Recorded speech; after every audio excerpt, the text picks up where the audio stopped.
Hello guys, welcome back to my channel. ഇന്നത്തെ നമ്മുടെ വിഷയം പുട്ടാണ്, അതും ചെമ്മീൻ പുട്ട്. അപ്പോൾ ആ ഒരു കോംബോ ചെയ്യാമെന്ന് വിചാരിച്ചു. അപ്പം കഴിഞ്ഞ ദിവസം നമ്മുടെ ഒരു ചെമ്മീൻ ഫ്രൈ വീഡിയോ ഇട്ടിട്ടുണ്ടായിരുന്നു. അപ്പോൾ അത് കാണാത്തവരൊന്ന് പോയി കാണണം. അതിൻ്റെ പിറ്റേ ദിവസം തന്നെ എടുക്കുന്ന വീഡിയോ ആണ് കേട്ടോ ഇത്. നിങ്ങൾ ആ ഒരു ചെമ്മീൻ്റെ കുറച്ച് ഭാഗമാണ് നമ്മൾ എടുക്കുന്നത്. അപ്പോൾ ഇത് കാണുമ്പോൾ ഇത്രയും ദിവസം ഫ്രിഡ്ജിൽ വെച്ചോ എന്ന് വിചാരിക്കരുത്. അപ്പോൾ പുട്ടിന് വേണ്ടി നമ്മളിവിടെ റവയാണ് എടുത്തേക്കുന്നത്. റവ നന്നായിട്ട് വറുത്ത റവയാണ്. അതിലേക്ക് ഉപ്പിട്ട് നന്നായിട്ട് വെള്ളം ഒഴിച്ച് തിരുമ്മുകയാണ് ചെയ്യുന്നത്. റവ മാത്രമല്ല, ഇതിൻ്റെ കൂട്ടത്തിൽ തന്നെ നമ്മൾ കുറച്ച് അരിപ്പൊടിയും കൂടി പുട്ടിനായിട്ട് നനച്ച് വെച്ചിട്ടുണ്ട്. അതും കൂടി ചേർത്ത് നന്നായിട്ട് നനയ്ക്കുന്നുണ്ട്. അപ്പം അരിപ്പൊടിയും റവയും കൂടി ചേരുമ്പോൾ ഒരു പ്രത്യേക മയം ആ ഒരു മാവിന് കിട്ടും. അപ്പോൾ അത് നന്നായിട്ട് നനച്ച്, ഏതായാലും ചപ്പാത്തി ആയാലും ശരി, നമ്മുടെ പുട്ടിനായാലും ശരി, നനയ്ക്കുന്ന ആ മാവ് കുറച്ച് നേരം വെക്കാമെങ്കിൽ നല്ല ടേസ്റ്റാണ്. അല്ലാതെ നനച്ച പാടെ നമ്മൾ ഉണ്ടാക്കുന്നതിനെക്കാട്ടിലും എപ്പോഴും ടേസ്റ്റ് കൂടുന്നത് അങ്ങനെയാണ്. അപ്പോൾ നമ്മൾ ആ ഫ്രൈ ചെയ്യാൻ വെച്ച കുറച്ച് കൊഞ്ചിൽ നിന്ന് മാറ്റി വെച്ചിട്ടുണ്ടായിരുന്നു. അപ്പോൾ ആ മസാലകൾ എന്തൊക്കെയാണെന്ന് അറിയണമെങ്കിൽ ആ വീഡിയോ കണ്ടാൽ മതി. അപ്പോൾ ഇതിനു വേണ്ടി നമ്മൾ സെപ്പറേറ്റ് എടുത്തിട്ടുള്ളത് സവാള, തക്കാളി, കറിവേപ്പില, ഇത്ര മാത്രമേ ഉള്ളൂ. ബാക്കിയെല്ലാം നമ്മുടെ ആ കൊഞ്ച് ഫ്രൈക്ക് വേണ്ടി പുരട്ടി വെച്ചതിനകത്തുണ്ട്.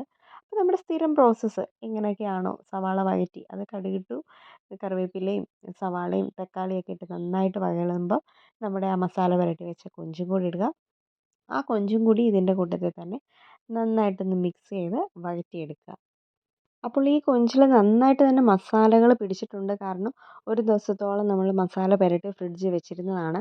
അപ്പോൾ ആ ഒരു ഇതിലായതുകൊണ്ട് തന്നെ നമ്മൾ വേറെ മസാലകളൊന്നും തന്നെ ഇതിനകത്ത് ചേർക്കുന്നില്ല. മുളക് പൊടിയും മല്ലിപ്പൊടിയും ചേർത്ത് വഴറ്റി മിക്സ് ചെയ്തെടുക്കുക മാത്രമേ ചെയ്യുന്നുള്ളൂ. കാരണം ഓൾറെഡി നമ്മുടെ ഇഞ്ചി, വെളുത്തുള്ളി, കുരുമുളക് എല്ലാം തന്നെ ഈ കൊഞ്ചിനകത്ത് ഇട്ടതാണ്. അപ്പോൾ നമ്മൾ ഏകദേശം കറിയുടെയൊക്കെ വരൾച്ചയാകുമ്പം കുറച്ച് കറിവേപ്പിലയും കൂടി ഇട്ട് നമുക്ക് അടച്ച് വയ്ക്കാം. അടച്ച് ലേശം വെച്ച് കഴിയുമ്പോൾ നമുക്ക് നന്നായിട്ട് വേവും. ഇടയ്ക്കിടയ്ക്ക് ഒന്ന് ഇളക്കി കൊടുത്താൽ മാത്രം മതി.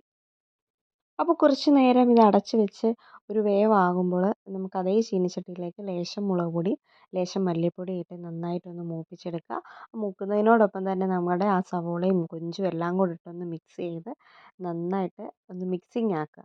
അതിനുശേഷം കുറച്ച് വെള്ളം കൂടി ഒഴിക്കുക. ഉപ്പ് പോരെങ്കിൽ നമുക്ക് ലേശം ഉപ്പും കൂടി ഇട്ട് കൊടുക്കാം. ഉപ്പ് ആവശ്യമെങ്കിൽ ഇട്ടാൽ മതി, കാരണം കൊഞ്ചിൽ സവാളയിലും ഇട്ടതാണ്. അപ്പം നമ്മുടെ മിക്സ് റെഡി ആയിട്ടുണ്ട്. ഇനി നമുക്ക് പുട്ടുണ്ടാക്കാനായിട്ട് തുടങ്ങാം. നമ്മുടെ കുറ്റിയിൽ ചില്ലിട്ടു, സാധാരണ പോലെ തന്നെ തേങ്ങാപ്പീര ഇടുക. അതിനുശേഷം നമ്മുടെ റവയും അരിപ്പൊടിയും കൂടെ മിക്സ് ചെയ്ത് വെച്ച നമ്മുടെ പുട്ടിൻ്റെ മിക്സ് ഇട്ടു. അത് കഴിഞ്ഞ ഉടനെ നമ്മൾ ഇടുന്ന ലെയർ എന്ന് പറഞ്ഞാൽ നമ്മുടെ ഈ ചെമ്മീൻ്റെ റോസ്റ്റ് എന്ന് വേണമെങ്കിൽ പറയാം. ആ റോസ്റ്റാണ്, അതിട്ട് കൊടുക്കുക. എന്നിട്ട് വീണ്ടും നമ്മുടെ ആ റവ അരിപ്പൊടി മിക്സ് ഇട്ട് കൊടുത്തു. പിന്നെ നമ്മൾ തേങ്ങാപ്പീര ഇട്ട് വെക്കുകയാണ് ചെയ്യുന്നത്.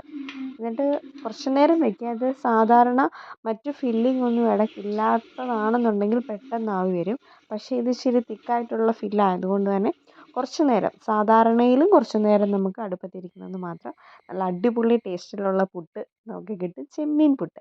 അപ്പോൾ നമ്മുടെ നോർമൽ പുട്ടും ചെമ്മീൻ റോസ്റ്റും സെപ്പറേറ്റ് കഴിക്കുന്നതിലും ടേസ്റ്റ് ഇങ്ങനെ ഒന്നിച്ച് ഫില്ല് ചെയ്ത് ഈ ഒരു കോംബോയിൽ തന്നെ കഴിക്കുമ്പോഴാണ്. അത് ട്രൈ ചെയ്ത് നോക്കിയാൽ മാത്രമേ അറിയത്തുള്ളൂ. അപ്പോൾ വീഡിയോ ഇഷ്ടമായി ലൈക്ക് ചെയ്യാൻ മറക്കണ്ട, ഒപ്പം കമൻറ്റ് ചെയ്യുക.